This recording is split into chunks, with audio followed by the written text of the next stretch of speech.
Okay, good afternoon, everyone, and welcome to the Asheville Regional Housing Consortium meeting in October. I am Sage Turner, your chair, and I'm going to go over a couple instructions for those of you listening at home because we are streaming live on our Virtual Engagement Hub, and that is accessible through the Virtual Engagement Hub link on the front page of the city's website. We also have an option for the public to listen live by phone.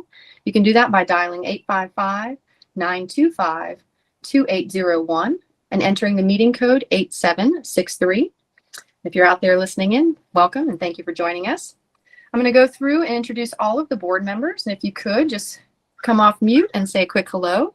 And as a general reminder, if you could stay on mute unless you're trying to speak, and stay out of the chat box too, because not everyone can see it. And if you need to speak up, you can raise your hand virtually or physically, and I will call on you. All right, so first up is a roll call. Robin Merrill. I am here. You are here. Karen. Here. Ben. Good afternoon. Jennifer. Good afternoon. I don't think I saw Eric. Did Eric pop in yet? No Eric. Okay. Elizabeth Hanson. Did Elizabeth join us? I don't see her either. John. I saw John joined us. I'm here. John, welcome. New member. Matt. Oh, we have two Matts with Buncombe County now. Okay, so Matt Card. I'm also here. Hello. Okay. And Matt Cable. Here. Thanks, guys. That's extra fun.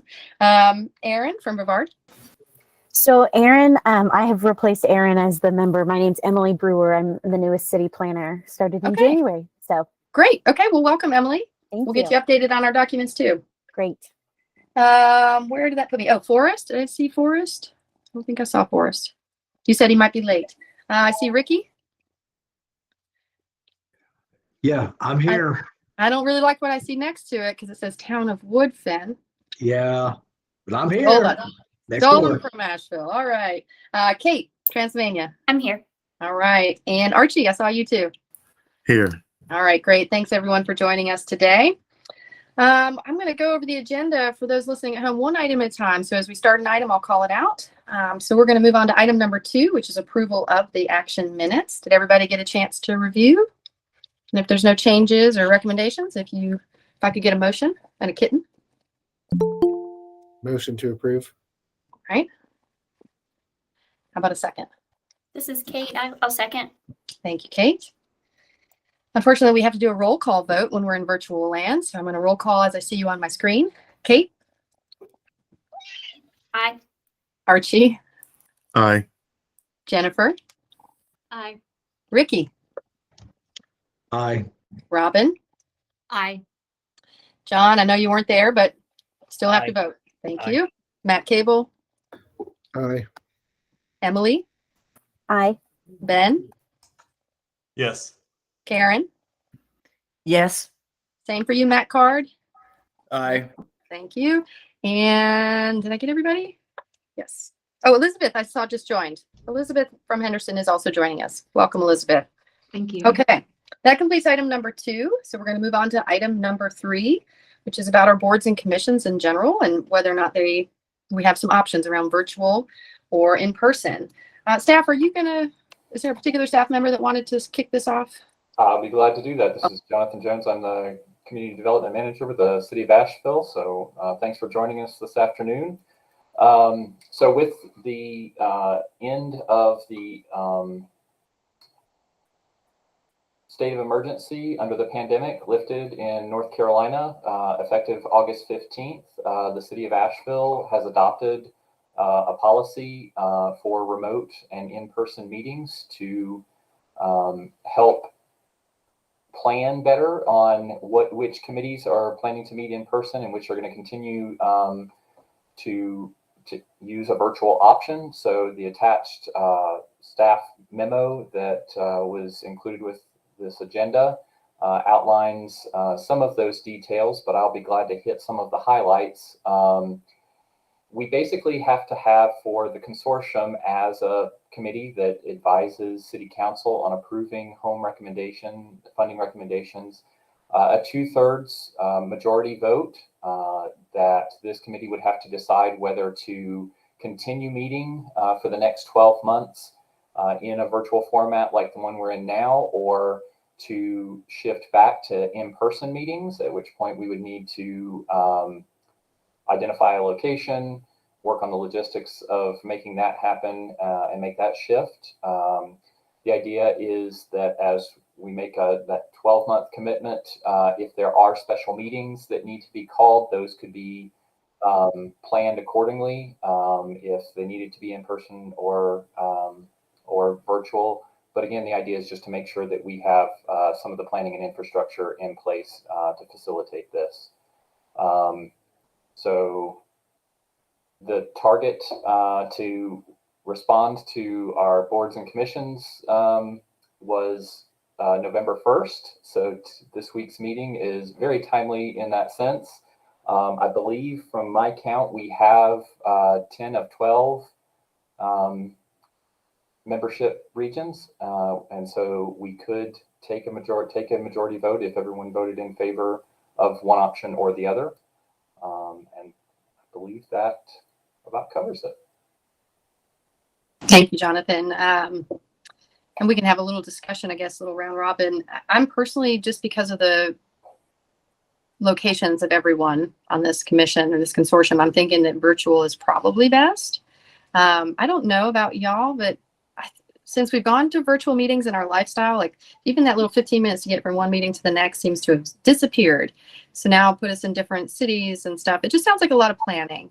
But if you are wishing for it to be in person and would like to speak to that, maybe we could hear from those folks. Does anyone wish to go back to being in person? Crickets. Okay. I'll tell you one thing. This is Karen. Mhm. And I do see a benefit in us meeting in person at least a portion of the time.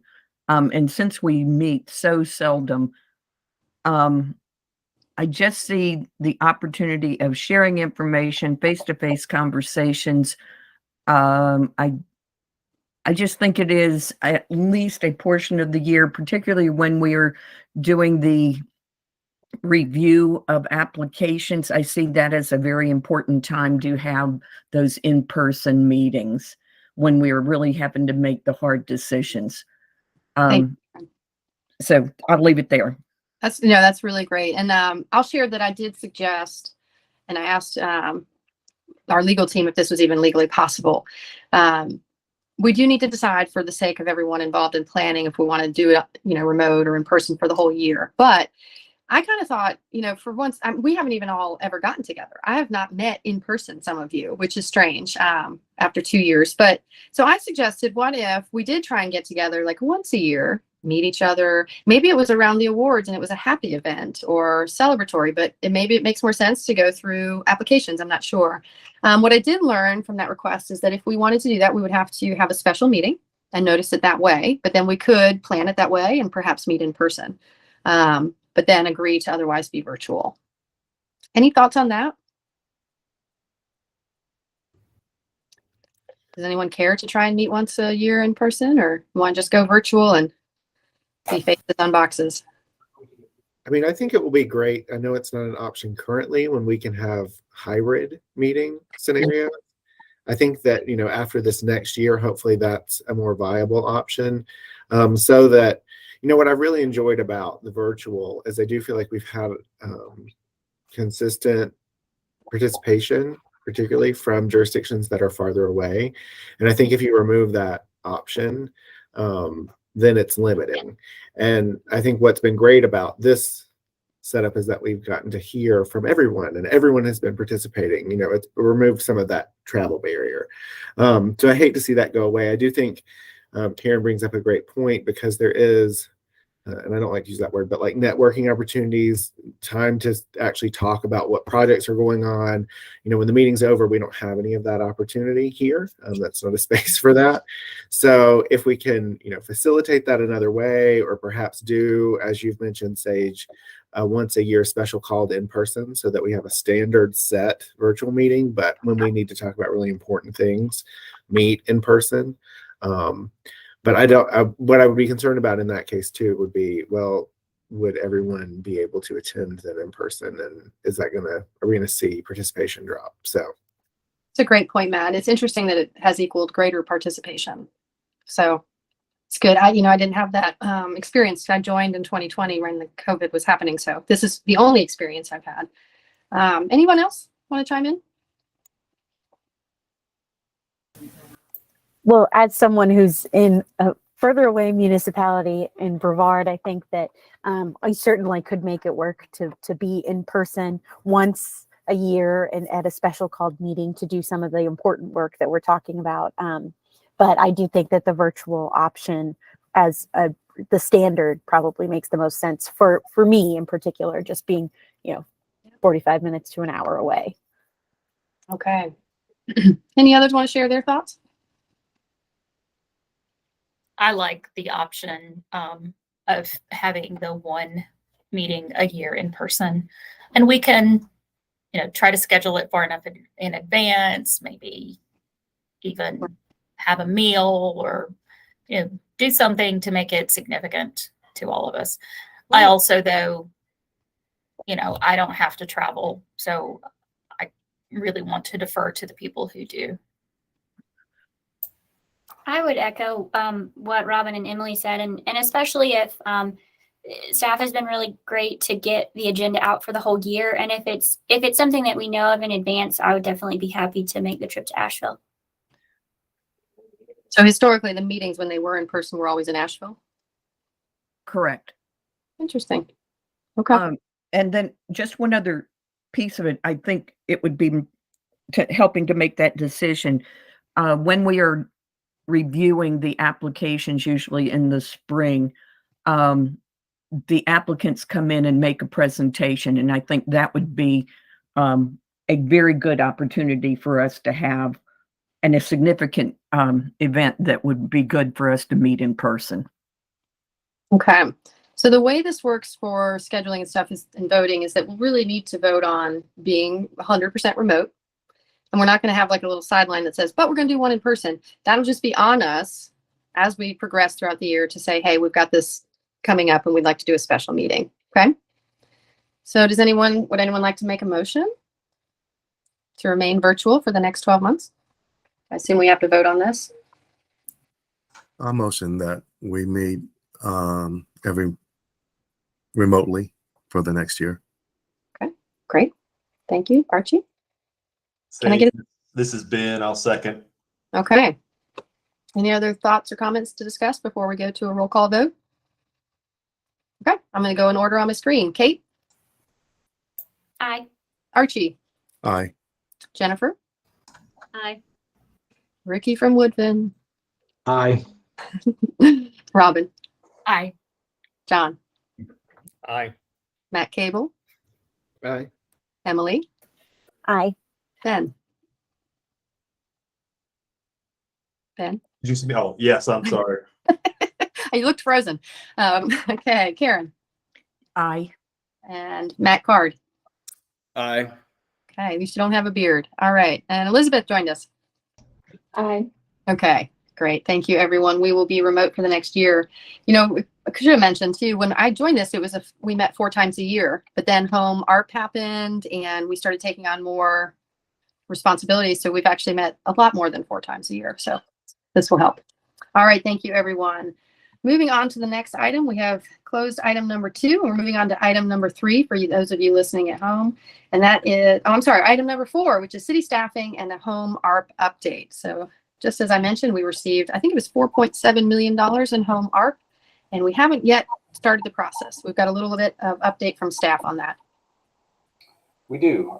So what I wanted to start out with on this staffing and home ARP update was just to kind of give you an idea of where our team here at the city is at the moment. I guess since our last meeting, I believe Rachel Wood has come on full time as one of our assistant city managers. So I don't know that everyone's had the opportunity to meet her, but she's with us today. And we've also got Ben Woody, who has been recently promoted to one of our other assistant city managers. So wanted to congratulate him as that change has happened. We have, over the last couple months, had some staff changes within the community development division.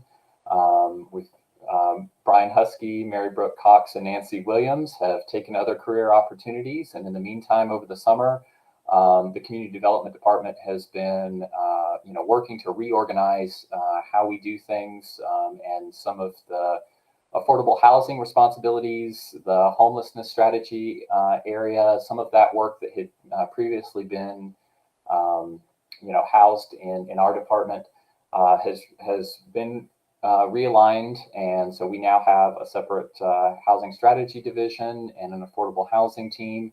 And that means that the community development team is going to be focused more on specifically the federal funding for CDBG and home, and specifically supporting this committee going forward. So I wanted to sort of share that update. We're working on some interviews and getting some of those changes finalized. We've had Thana Alley, who's on the call with us and helping facilitate this meeting. Wanted to do an introduction there. She's been serving as our city coordinator, and you've probably seen some emails coming from her, and we'll see those in the future as we're planning some of these meetings. Megan Gaskell and Christina Harris are still on our team and are serving as our analysts for both CDBG and home at the moment.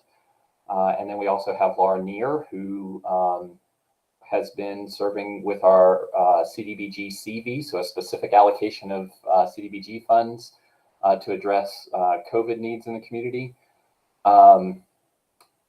So our team is still growing and changing. We're in a bit of a transition with some staff changes happening. We're also going to be posting a new position that will be focused specifically on home funding. In the past, we have, it's been a real all hands on deck kind of arrangement. And so we're hoping to, bring on somebody on the team who can wake up thinking about all the great things that we can do with home, and keep that running as part of our team. So on that front, we are also still in the interview process for the home ARP position that will help manage and develop the allocation plan for the home ARP project with the $4.7 million that Sage mentioned a moment ago. The city has also been under contract with the National Alliance Ending Homelessness to do a community assessment here in Buncombe County and look at our strategies and our resources and the best ways to align those to address homelessness in Asheville and Buncombe County. And so as that is coming to a close, that process, the assessment, and we start getting some of the feedback from their investigation, would love to be able to fold that information in and look at maybe a possibility of bringing in another consultant to expand on that work throughout the consortium and have a real robust plan for allocating those funds in the future. Given the varying ways that we can spend those funds, we can do construction projects that have large price tags, or we can have multiple projects that are providing supportive services over the next couple of years. The nature of what managing those projects will look like will really depend on how those funds are allocated. So we're trying to navigate that strategically. Just to let folks know, we have reached back out to the HUD field office and confirmed there is not a specific deadline for those allocations. So HUD has given us until September of 2030 to fully spend down those funds, but there is not a set deadline at this point. They have followed up to encourage any community that's not submitted an allocation plan for those funds to continue that process and submit those plans for their approval. But again, unlike our regular allocations that have very fixed deadlines, the home ARP is not so prescriptive. Glad to answer any questions folks have. Any questions on the staff update? And apologies for not recalling that Rachel was new and doing a little intro myself. No questions, comments? Okay. Well, congrats to staff for having some new positions and also being able to hopefully fill some new soon. Specific to the homework sounds exciting. I don't think we haven't done that before, so perhaps we'll have some new ideas. Okay.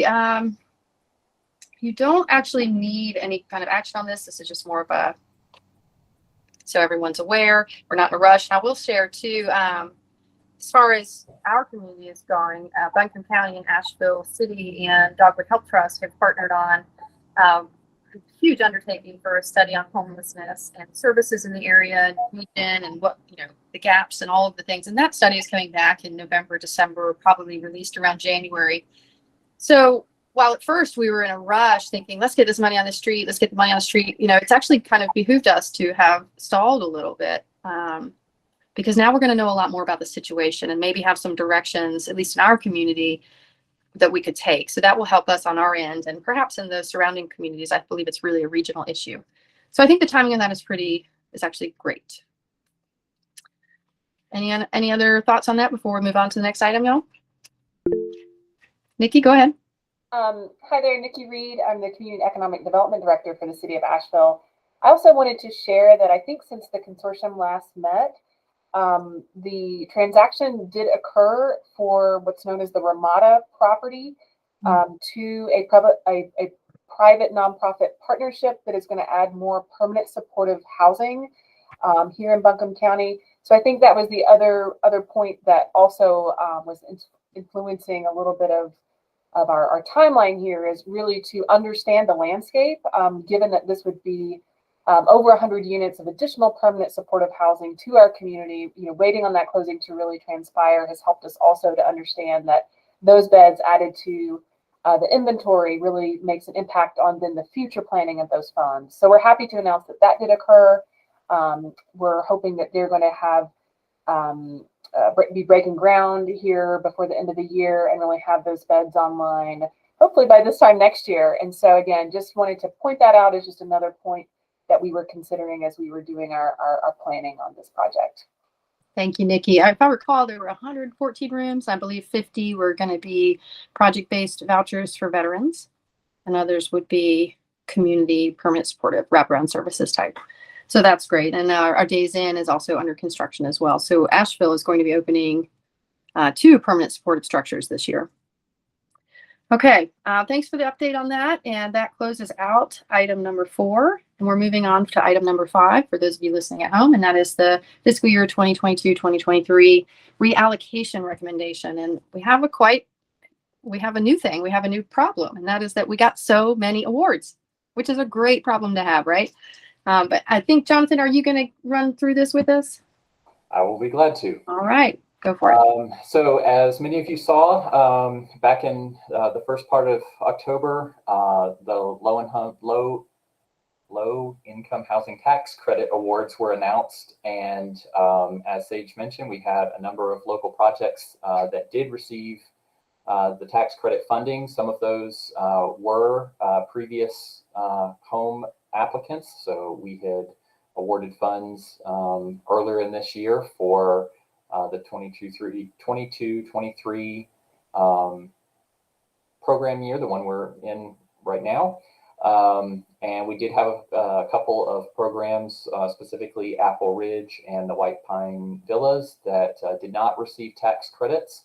And so we will need to look at reallocating the funds that had been set aside from home for those projects. The total between the two is right at $950,000.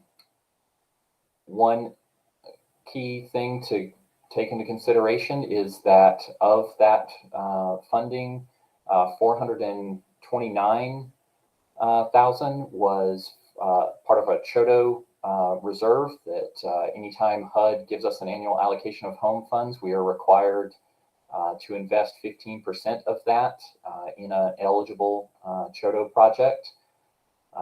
So with Apple Ridge not going forward with tax credit projects, that means that we will need to not only reallocate those funds, but also reallocate them into an eligible CHOTO.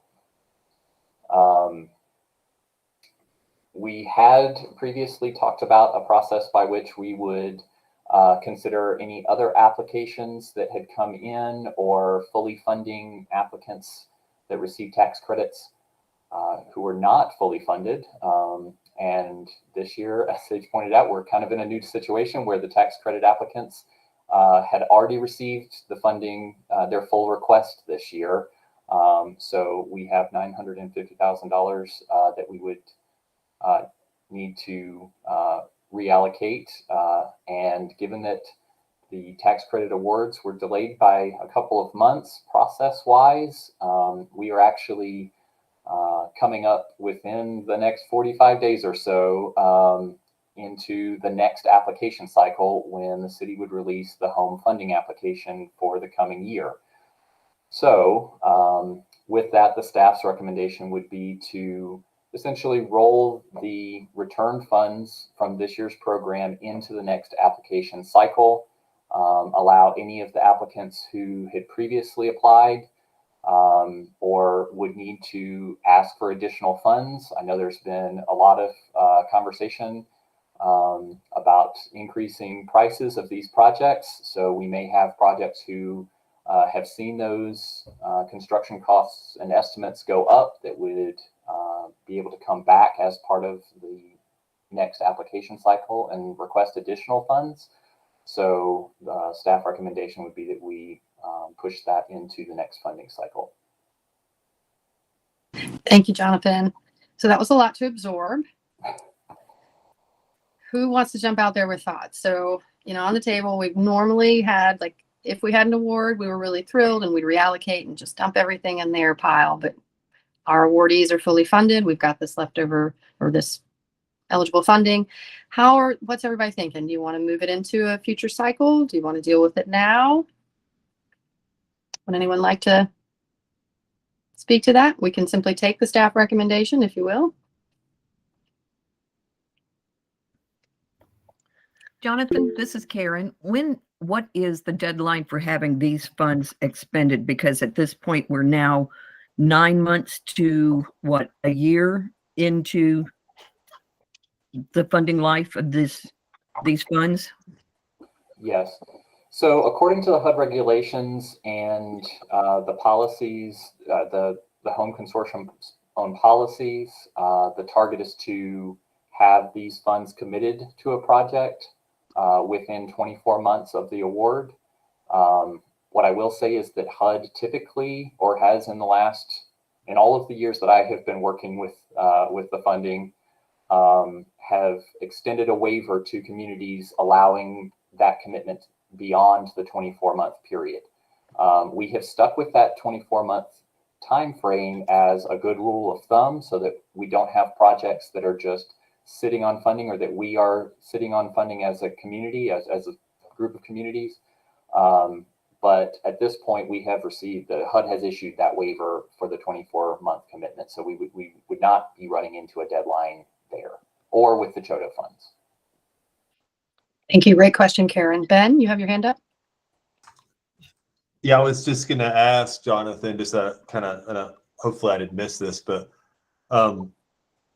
when we identified previously kind of the reallocation priorities, the second one was, also allowed to look at projects in previous years. Did staff take a look at previous years, and was there just nothing in those previous projects that needed additional funding, or kind of what's the thought process on that? So we have not looked into previous projects. What we would typically have done with tax credit awards earlier in the year is come back to this committee and ask for, one, did we want to put funds into projects that were not fully funded, but also request any letters of intent or simplified request from previous applicants, or open a full application cycle. So just giving the timing of things, we have not gone down that path at this point, but would encourage anyone, we would want to suggest that any previous applicants who were home funded, that they would apply during this funding cycle the upcoming funding cycle and could be evaluated and have their request evaluated at that point. Got it. That, Sort of that an makes efficiency, sense. an Yeah. efficiency in the requesting process is just to use the current or the upcoming application to vet those requests. I got it. Thank you for that, Jonathan. Robin? I want to say that in general, I favor getting money out on the street sooner rather than later, because it doesn't benefit anyone sitting in an account. One thing that wasn't clear to me was, one thing that wasn't clear to me was if there were any of the applicants from the spring who we did not fully fund, that were not the tax credit projects. I'm seeming to recall that we were able to be pretty generous this time, but that is a question that I do have, is if there were other applicants who did not get full funding. Great question. And like you, I recall we did I feel like we met everybody's request, but it's good to pull it. John, we've got John welcoming us from Henderson. Thank you. Thanks for joining us and welcome. Thanks. I'm the new guy, so I'm still trying to learn. Just quick question. Apple Ridge did not get the tax credits, but they are talking about going forward with their single family affordable housing development. Is there any way they could use those funds to help with infrastructure associated with the single family piece that was not part of it was part of the overall tax credit, but they're going to move forward without the tax credits on that side. Can any of those funds be used for that? Was the single family part of their tax credit application? Or was that? That may be separate. I think you're right. Yeah. That may be separate. So Yeah, because they're usually just large rental yeah, you're right. That may be. complexes. So my guess is, and legal may correct me, but if they didn't apply for that, then we probably can't allocate it for something else. Government, Okay. Any other thoughts? And great question, John. Matthew, Cable? So I'm going to echo, I think, what Robin had said. It's just not I don't know that it's great for us to be leaving $950,000. And looking at the other document that was shared yesterday, we've got another roughly $100,000 in some funds from prior years, which they've now said that they don't want. So we're sitting on, over $1 million of funds we could technically redeploy like right now, right? Like get them out the door. But I understand too the administrative process and duplicating that and that the fact that the timing issue has come into play, because normally, as Jonathan has mentioned, this is happening in August and September, and we're now almost in November, and the regular process starts in December. But that is a longer open application window because it's for kind of initial applicants. It's not for people who might have already been in the pipeline, though we would typically have entertained completely new projects. If there was a new project from Machodo, for example, that had gotten a tax credit award that for whatever reason didn't seek home funds. So there were a couple of categories that we would normally entertain, even some new project proposals, or if there was a jurisdiction that didn't get an award and wanted to make application for a project. So there were a couple of things that we could kind of normally entertain. I guess what I would be curious about is if through the next cycle, we might be able to move on that $1 million of funding quickly so that we make a decision and assign those to certain projects. And then obviously still hold the final allocation on the next cycle of funds, that 1.2 million, for making decisions in the fall, again, once tax credit awards are kind of issued. I didn't know if we could talk about what the spring process might look like, because we're sitting on almost as much as we annually allocate. And can we get those processes moving more quickly at the same time as we look at kind of the next round? It's a great point, and I agree. Leaving money in accounts is not helping anyone who's in need of housing. So, staff, so we've got this, people trying to come on board and hire. Oh, I'm sorry, Karen, your hand. Go ahead. My additional question is on this is and tell me if I'm not following the schedule for final award. So if in January, traditionally, the applications go out in January, they come in by what time? A deadline date for applications is when? So we typically release the application mid-December and Okay. allow agencies to return those the first week of February. Okay, and then we review them somewhere in late March, or the staff makes recommendations late March to the board, April, May, yeah. and then it goes before city council in It has to go to city council in April. Funding decisions by this committee are made in March. in late March, and then city council receives them in May. I'm going through this mentally because then at that point in time, where we are now, we're only we are exactly 6 months sitting on money that we could be getting out the door right now. So I feel fairly strongly that I would like us to look at somehow to start getting this money out the door as quickly as we can. Yeah, and Nikki Reed is on this, right? Is she not joining us today? No. Oh, Nikki, you are here. Yeah, because we're having this other conversation around. We have the city of Asheville has just moved $6 million into its housing trust fund. We're going to do an application period in the spring, and we're going to kind of align it with our Buncombe County's application period. So there's a lot on our end that's happening, and then our staff would have to administer a new process. So talk to me a little bit, Jonathan, Nikki, how you're feeling about that. And are there ways that we could get this money onto the street and into the hands of people that need it faster?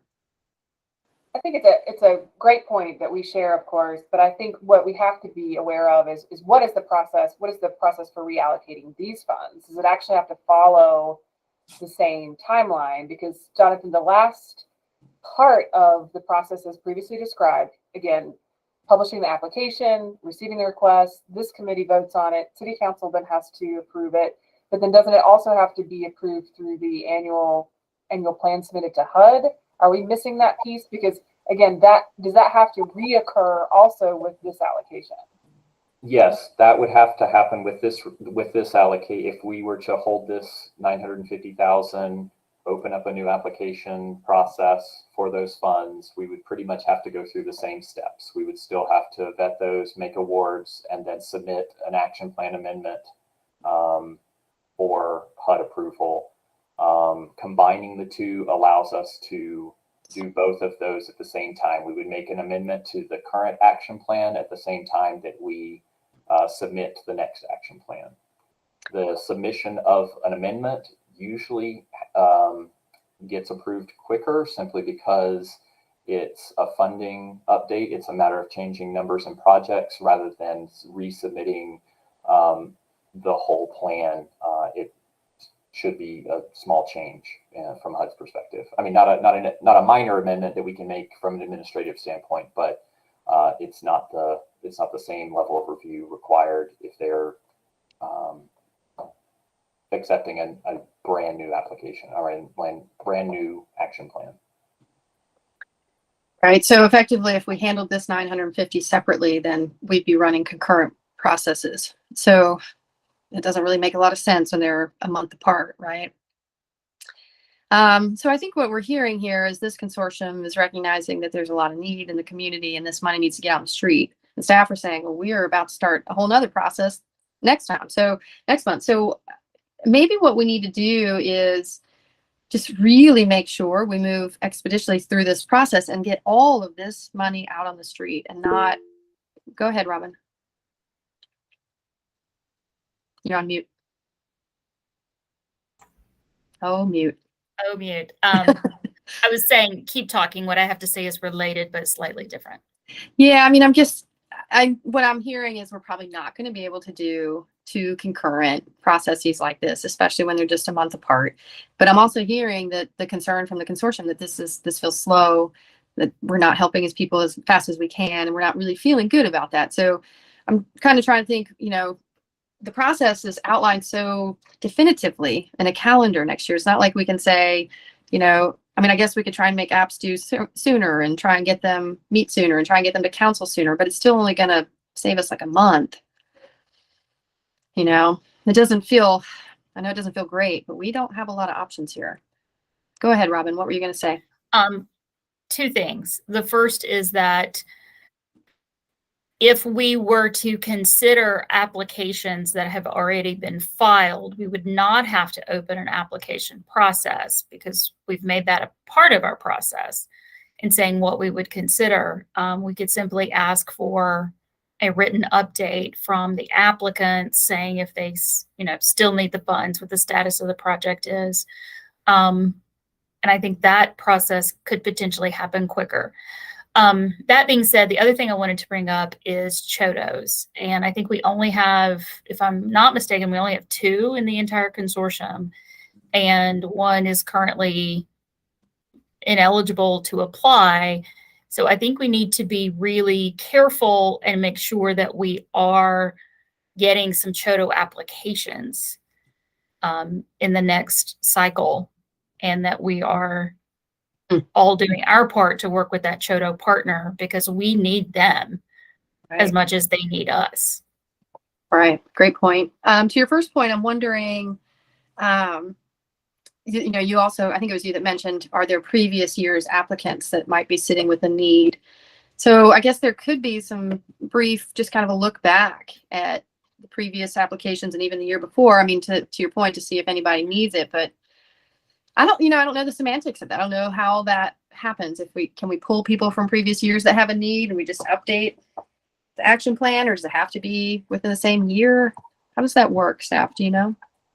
Have we ever had this problem? We did handle this we did run into this issue with the cottages of Oklawaha in the last reallocation. They had an fiscal year 1920 award, and then they were awarded an additional $218,000 last fall. That project did not complete, and that's actually where some of the funding in this reallocation has come back around for a second time. I guess to Robin's point, making sure that we do have CHODOs that are submitting for projects. It does mean that if we have projects from previous years, we would have to make adjustments to other action plans outside of this one or the one that will be in development for next year. If we have partners who have applied before and are simply telling us that they have a need, I don't know that that's quite as robust of a review as we would typically do for an application. So like a one-page request that says, yes, we need X number of dollars of home funds, I would have a hard time seeing that as a thorough review to make a commitment on. Right. To clarify, I was only thinking of applicants from this year. Oh, okay. Well, and didn't we think though that everybody essentially? We don't actually know. We don't remember. We don't remember. Okay. Maybe we can try and pull it up. I can pull up our funding table from, it's an expanded version of what we sent out. I think we fully funded all the CHODOs we could, right? Let's see. This includes the additional applications that were deferred to a future funding application cycle. Helpmate received $150,000 of the $170,000 request. Both Apple Ridge and White Pine Villas did not receive their tax credit award. Fairhaven Meadows did receive $500,000, which was their full ask, and we have allocated the 10% limit for administrative costs.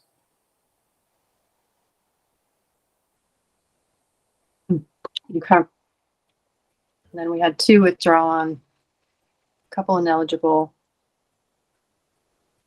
3 withdrawn. Okay. All right, Jennifer, I saw your hand go up. Sorry.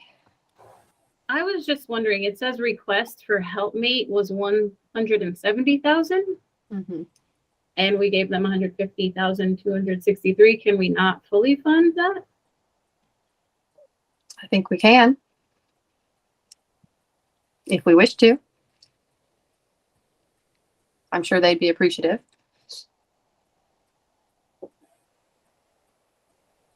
Doesn't look like too many other opportunities on this sheet though. So go ahead, Emily.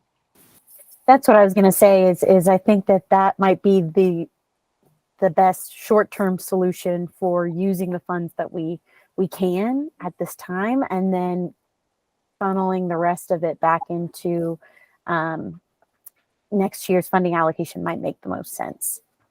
So we can fully fund as much as we can, and then give it a fair fight for the next round.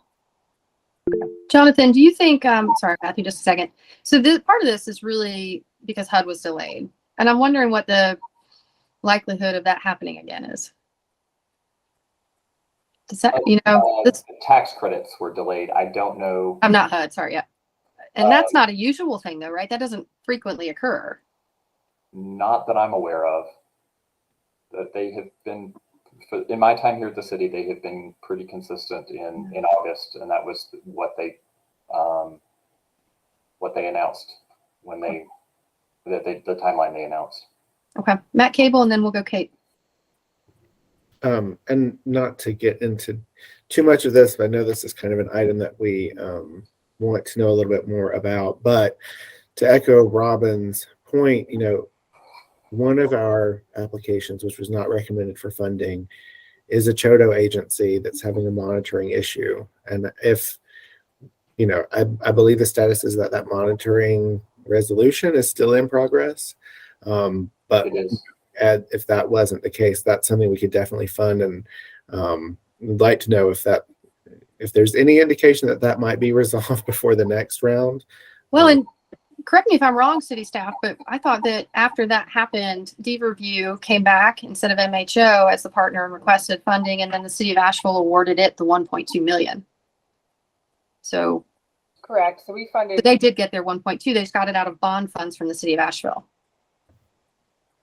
Y'all may not have known that. But I was going to mention, so they actually requested funding from Buncombe County too. So Buncombe County is involved in that project, but in their project pro forma, they were still indicating a need for home funds of 1.2 million beyond just the, yes. So it's a multi-layered project. So I don't believe that those answered this request. So I'm guessing that the application would still be one that would be coming forward if they were eligible. That's just my recollection of their sources and uses. Taft, is that what you recall? Did we have 1.2 county, 1.2 city, 1.2 home on their pro forma? I thought we did a rapid fire, save this, they need the 1.2, but maybe I'm forgetting. Do you city staff remember? Let me stop sharing here for a minute and get to my file. I'll look back at that pro forma when I get a chance. I thought that we were salvaging the fact that they were being monitored, and there was an issue. So we had D-Review, we had HACA apply. But I'll look into that further, I guess. We have not received a home application from the Housing Authority for this. At this point in time, we've only received the request from MHO for 1.2. Right. And at this point, we are still working to resolve the HUD monitoring. We have been waiting for some technical assistance from HUD to help wrap that process up. We are hoping to have that done before this application. We're hoping to have it completed much sooner, but some of the guidance needed from HUD to wrap up those findings is still in progress. Just hearing back from our HUD field office today on some of that, scheduling some of those technical assistance meetings. So the goal is to have that wrapped up before the application or the awards. I mean, even if the monitoring findings were not finalized, or the resolution was not finalized in December, MHO could certainly submit an application with the intent that they would be resolved before it's time to make funding decisions in March. And we have communicated to MHO that they could go ahead and consider a winter application because we Again, for the have same, this application, those findings resolved. again, though, it's overlapping because we did hurry and it went to council in Asheville and we allocated money from the bonds so that they had it in time for their application. It was so this to me seems like a duplicative ask, but Matt, maybe I'll get with you on, you have a different pro forma or something. Yeah, I'm looking it up now, and it may be the way that it was referenced in there. So I'll get with you and make sure. Okay. It may have listed city home.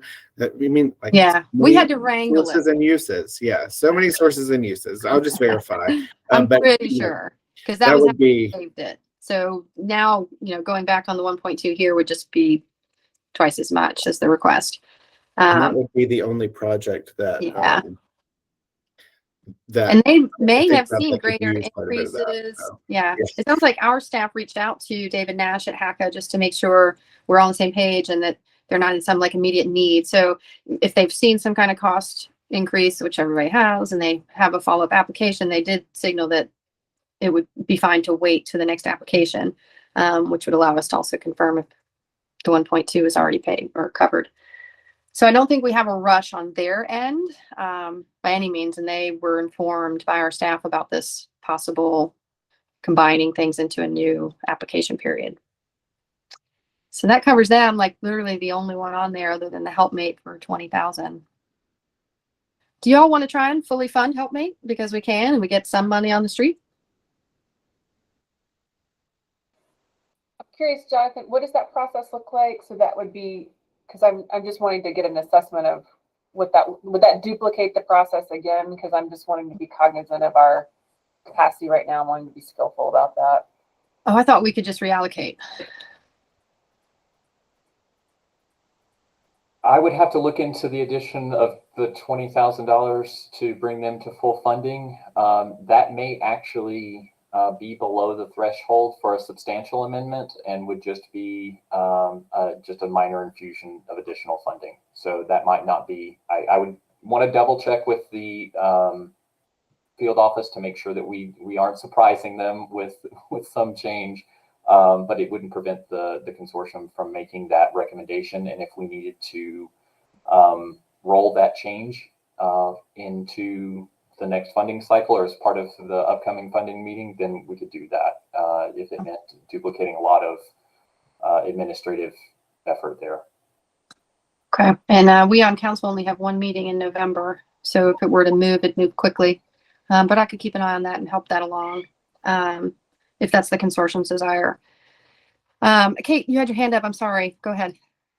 Oh, that's okay. So I think this is more a question for Jonathan, because when I was reading the reallocation memo, it sounds like the priorities that we've laid out in the past and that are in the memo lend themselves to the discussion of the group today. And so I'm wondering if you can just clarify those priorities, and then how we're still getting to moving that money to reallocate next year.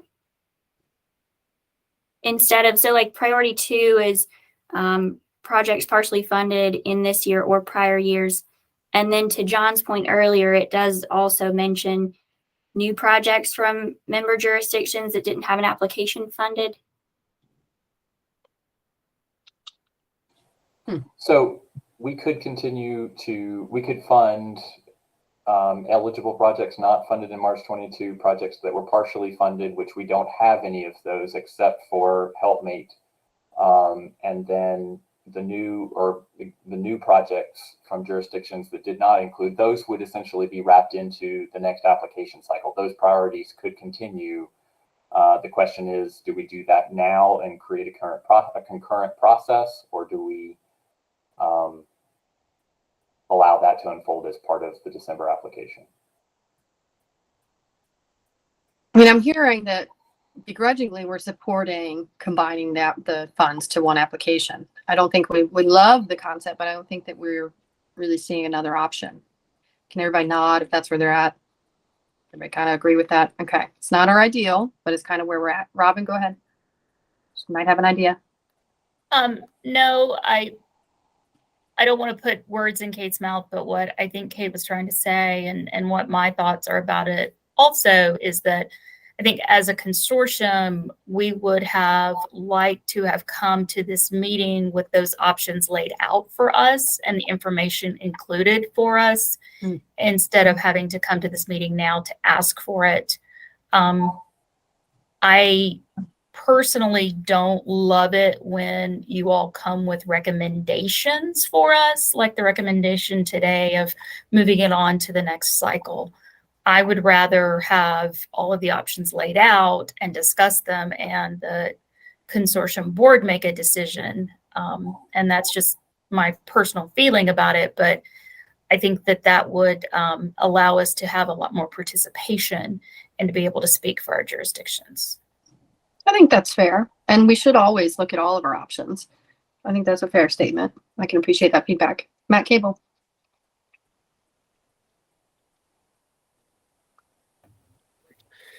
So it is challenging. I think that the other part that makes being in a consortium complicated is with the city being the lead entity and the city providing the staff.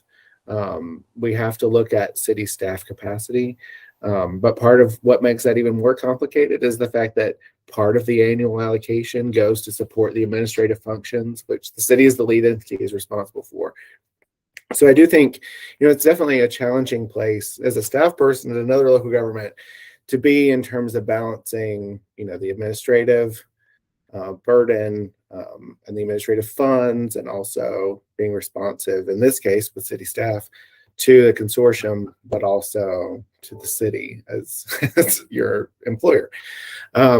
So, I think that our providing guidance on what we want to see as a consortium is really important. And so I appreciate that sentiment, Robin, about, how we handle these kinds of things. I do think this is really a timing issue.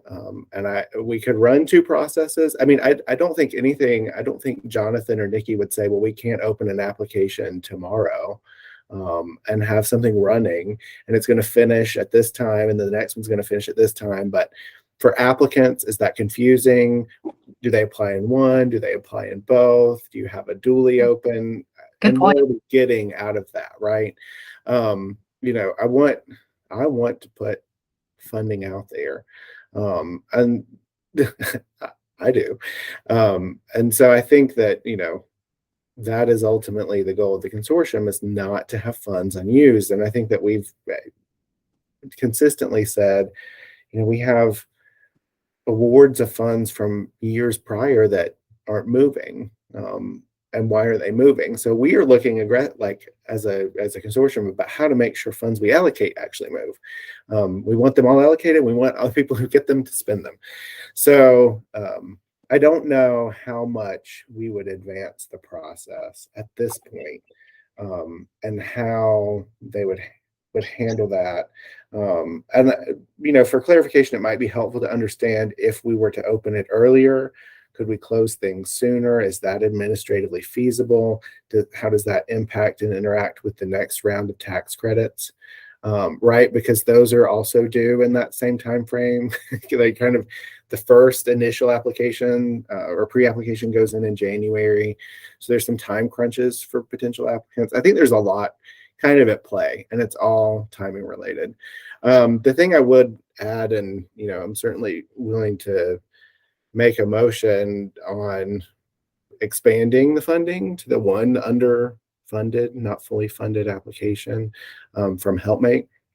Understanding that may involve some other processes to deploy it, but I don't think it would in any way prevent their existing award from moving forward in the process and then being amended later if we needed to. I don't think that administratively it's going to create an extra step potentially at some point, but that's in a worst case scenario, and it doesn't stop anything at this point from moving forward. So I'm willing to make that motion whenever we kind of get to that place.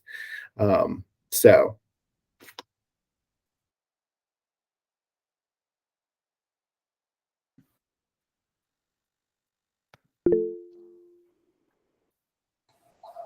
Sage, you're on mute. I was saying, Matt, go ahead, make the motion. I was on mute, sorry. Go ahead, Karen. I completely agree with both Robin's statement and Matt. I agree with you on making that portion, that recommendation, that motion with regard to helpmate. And I will do better on our end because we do a little check-in as chair just to make sure I know the agenda and everything. And I'll work with our staff on my end to make sure we're presenting all the options and less supplying, one opinion, right? I can work on that with our staff. That should be easy enough to do. We certainly discuss it, so it can be written out. Okay, Matt, I'm happy for you to make that motion if you like. So I don't have the number in front of me, but I would recommend that we increase the funding allocation originally allotted for Helpmate to their initial full application request. Looks like $19,737. Through the addition of that amount of funds. That was quick math. I hope it's right. Okay. Anyone like to second that? This is Jennifer. I'll second that. Great. Thank you. Any further discussion before we go to a roll call vote? And I should acknowledge that we saw Forrest join. Sorry, Forrest. We are counting you as present. Okay. I'm going to do a roll call vote how I see you on the screen, but I guess whoever's got a presentation up will have to move it because I can't see everybody. Okay, great. Kate. Aye. Matt Card. You've rotated. Aye. Archie. Aye. Jennifer. Aye. Ricky. Aye. Forrest. Aye. Robin. Aye. Elizabeth. Aye. Matt Cable. Aye. Emily. Aye. Ben. Yes. Karen. Aye. I don't think I've been voting myself. Aye. And I think that's it. Okay, great.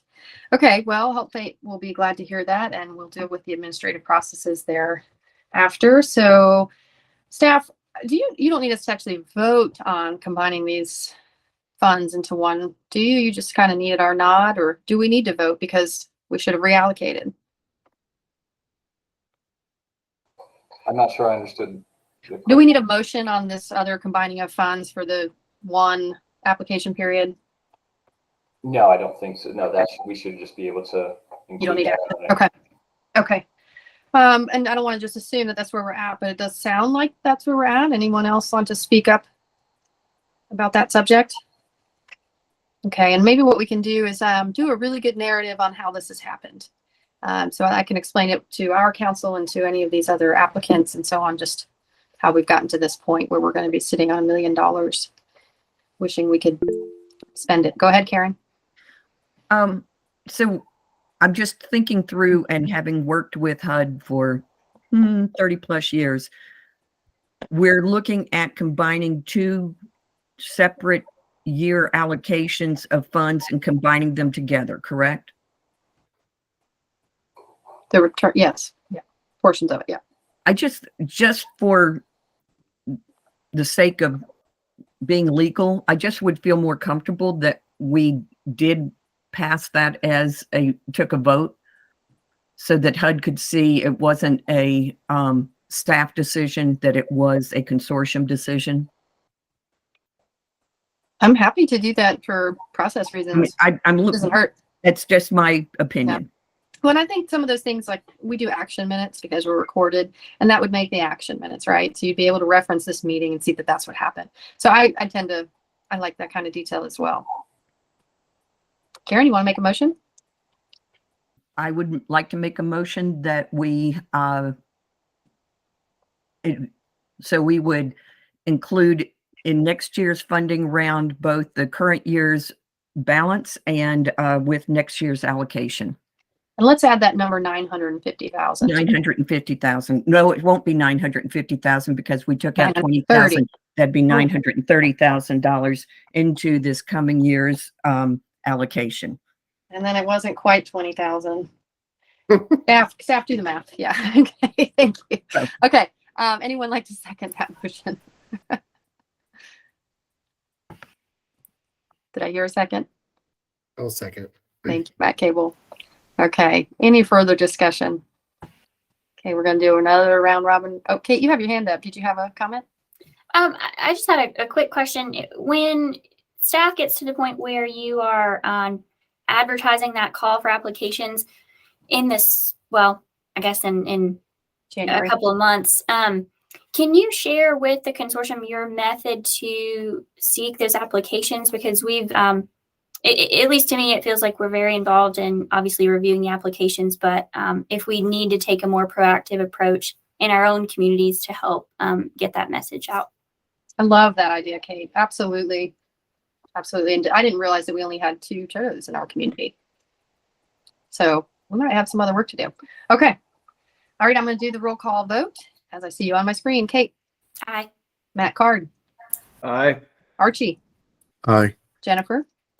Aye. Ricky. Aye. Forrest. Aye. Robin. Aye. Elizabeth. Aye. Matt Cable. Aye. Emily. Aye. Ben. Aye. Aaron. Aye. Myself, Sage. Aye. Okay. Great. Thank you. I imagine our overworked staff is greatly appreciative of this as well. Okay, and getting back to our agenda, we have completed item number 5. For those of you listening at home, we went a little bit over 15 minutes. We're moving on to item number 6, Mars Hill and Marshall membership updates. Let's see, who is leading us on that? Is that Jonathan again? Yes. That would be me. Go ahead. Go ahead, Jonathan. So we provided an update on the process at our last meeting, just to give folks some time to consider how we wanted to proceed with making Mars Hill and Marshall's membership with the consortium official.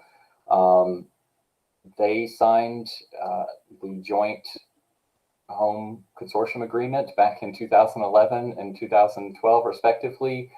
But because not all of the members signed the document at the same time, or signed that same document accepting their membership, they have been in limbo.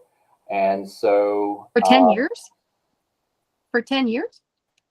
Yes. Okay. So in an attempt to reconcile their membership with our records, they re-signed that agreement, and they were the only ones that signed it. And when we sent it to HUD reminded the city that we need to have all signatures per their regulations. So the staff report that we provided includes the reference to those regulations, showing that the way the joint agreement is constructed, the consortium has 2 options. The first option is that each member would need to sign an agreement adding new members, or would need to delegate that authority to the city of Asheville as the lead entity, so that the city could make those administrative changes, to make those administrative amendments to the agreement on the consortium's behalf.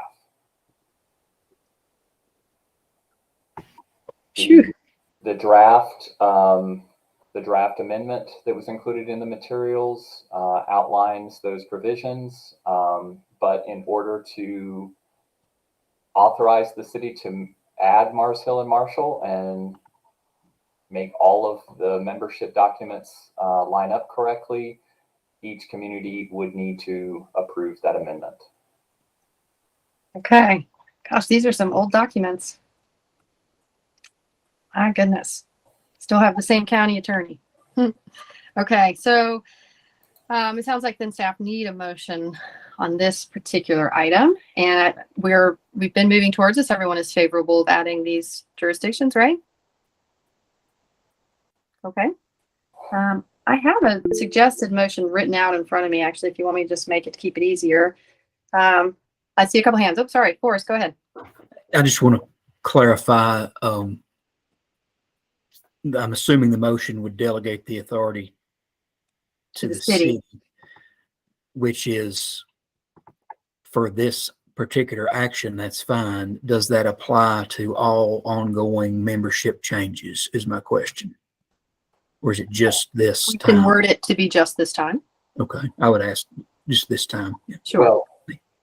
Well, what I will say is by delegating it just to this time would mean that if there is an additional change to the membership in the future that requires amendment, all the committee jurisdictions would need to go back and agree to do that and sign those documents again to add the new members. By delegating the authority to the city of Asheville to make this as an administrative change with the committee's prior approval, any membership changes could be accomplished administratively as something the city could amend the agreement for. Matt, the idea is not to have the city would be adding or removing members at the city's discretion, but that the city would be authorized to amend the agreement with this committee's approval. Forrest, I think there's somewhere in the middle there that we can still get a motion that covers, we're delegating authority for this, and future instances would require support of the consortium or such. Yeah. Matt Cable, go ahead. Yeah, I had made a note of that issue. So I don't have any problem with the city having that authority. I don't think that for us, the process of getting this signed is going to be cumbersome. I think that's the same for other local governments. So anytime we want to do that, I don't know that process makes a lot of sense in the long term in terms of who actually has to sign it and the processes you do to make that happen. I think we might be able to fix it with a modification to the wording in the amendment. Where it says prior approval, I think that seems somewhat vague. Like, how is the city staff obtaining prior approval from the consortium? And if it said through a vote at a consortium meeting, like if there was, we understand that to be added, the consortium will meet and the members will vote, and then that is the prior approval. I think we just clarify how the prior approval is obtained. Then this decision is really at the consortium level, and the staff is just executing the administrative function. I think if we could add some kind of language that explained that it was through a vote of the consortium, that would make me feel comfortable and might answer, I think, your concerns, Forrest, because I had the same ones. And I believe that's the intention of our staff, right? Our staff don't want to arbitrarily just appoint people to this consortium or add people. So, okay. Matt, you worded that fairly well. Do you want to try and eke a motion out of that? Sure. So let me grab that item, and I'll try to use the wording in there. Hold on 1 second. And I opened the amendment because I need to look at it as well. Take your time. Right here. All right, so approve an amendment to the Asheville Regional Housing Consortium Agreement to be signed by all member units of government, authorizing the city of Asheville to make amendments on behalf of the consortium as presented, with the addition in, let me grab the file again, with the addition under the terms and conditions, I believe.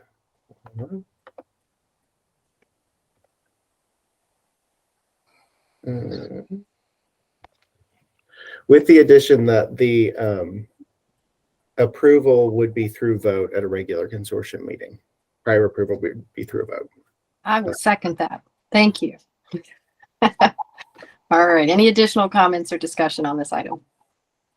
Wow, we're going to get to add them finally. Okay. I'm going to do a roll call vote. Kate? Aye. Matt Card? Aye. Archie? Aye. Jennifer? Aye. Ricky? Aye. Forrest? Aye. Robin? You know it. Elizabeth? Aye. Matt Cable? Aye. Emily? Aye. Ben? Aye. Karen? Yes, absolutely. And myself, Sage. You know it. No, you got it. All right, that's great. All right, thank you, everyone. That is wonderful. And we have completed item number 6 on our agenda. And that means we're up to the last most exciting one, public comment, because hundreds of people are calling in, waiting to give us lots of good tidbits, right? How many folks do we have on the line? Anyone? You currently have no public comments in the queue. We answered all the questions. All right. Well, then we have no public comment and we have nothing else left. Kate, you have your hand up. Did you want to share a comment? So I just wanted to make sure that we didn't need to reference or talk about the email that was sent today for Mountain Housing. I thought that they would be speaking on this meeting, but I guess it's not. I just wanted to note that. No, I mean, we, since this is a public meeting and the agendas are published and stuff, it would be an agenda item if we were to discuss or take action on it. So we can't really just add from an email, but if it's something that the consortium wanted to have on a future agenda, we could discuss it. And Did you get a chance to see that email? And we have included the email as part of the public comments received prior, given Okay, the perfect. the virtual formatting of this meeting. Okay, great. Karen, I think your hand went up. Yes, and a different area. Earlier, you stated that Sage, that you and towns and city staff regularly or before the meetings have internal meetings to kind of pull the agenda together and go through each of the proposed agenda items. Just for transparency's sake and comfort, and primarily because you as a city board member and city staff, for transparency for the entire community to hear that is an open conversation with the vice chair also being not from the city. Would it be possible for Robin to be included in those meetings? I think maybe we have done that before. And really what I'm referring to is it's not really a planning meeting. We don't sit down and say, like what's queued up and everything. We literally just, like today, went through and we said, okay, we got this email. It wasn't an agenda request. Did you see the email? I had missed Robin's email. So it's more of a check-in, not necessarily like me helping them or them helping figure out how to do an agenda. But to your point, yeah, I think Robin and city staff and we were in phone calls several times today. But for transparency reasons, yeah, I mean, I'm happy to invite Robin into the conversation. She frequently is part of it. Go ahead, Robin. Personally, I'm not looking for any more meetings, but I will say that, given that the person in your position changes sometimes and city staff has changed, it has been handled so differently over the years. And with some folks, I was included, with some folks I wasn't. For example, Julie frequently needed to miss consortium meetings and I would run them. So I was often included in the agenda development. So I'm happy to do that. Something else that might also be beneficial is just asking, maybe if we can ask some consortium, ask consortium members prior to developing the agenda if they are aware of any items they might want to add. Yeah, I think that's a great way to even close out a meeting every time. Are there any things queuing up, anything in the periphery that's boiling up and needs to come to our attention? I mean, because this is it's a flowing conversation. We're designed to have 4 meetings and to execute specific tasks, but we kind of expanded our range here. Now we're even adding other jurisdictions, but this whole home ARP is kind of opening up a process a little differently. So I would love to, she's right. So I don't know if everybody knows how this works, but I am the chair of our Housing and Community Development Committee, and that role is also the chair of this consortium by default. So we're in the middle of an election. It's possible in January I could be gone. I doubt I will, but I'm not up for re-election, but with the election comes a resortment of the board chairs. So to Robin's point, it does help to, I think, have a second person, in this case, a vice chair, regularly involved. But it doesn't necessarily mean meetings. We had a phone call. It wasn't really like a meeting, so I won't do that to you. Go ahead, Forrest. I think Robin touched on it. You did as well. And I know agendas, they're always just to get the business done. There's usually never an agenda behind the agenda. But if you can just if staff could send us kind of their deadline for getting suggestions in. I also like the idea of mentioning at the end of these meetings so that we just know, and then that would help as well. Okay. That's my suggestion. Thank you. And let's not forget too, we did meet over was it summer, fall, when we talked about the NCLF, and those of us that got together and really recognized that what came from that process, which was state, I guess West North Carolina organized, was that we needed a group of people dedicated to housing in Western North Carolina from all the jurisdictions that could meet regularly and talk about it. And of course we are that. So there is that on the table as well. So I think if we want to be brainstorming around other things that can help our communities, I don't see why we wouldn't, as long as we stick to the task that we know we have to complete on time and get money on the street, right?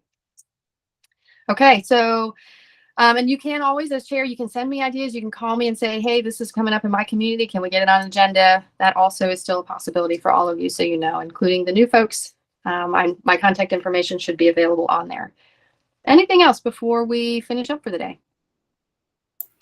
Would it be, I know a couple people have hopped off today, but at our next meeting, can we do introductions because we have new members? Sure. And I know where they're from, but just What they do and yeah. Okay, we're going to put you on the spot next time, new members. Okay, great suggestion, Kate. Okay, with that, y'all, and all of you listening at home, we are adjourned. Have a great rest of your afternoon, and thanks for being here today. Thanks, folks.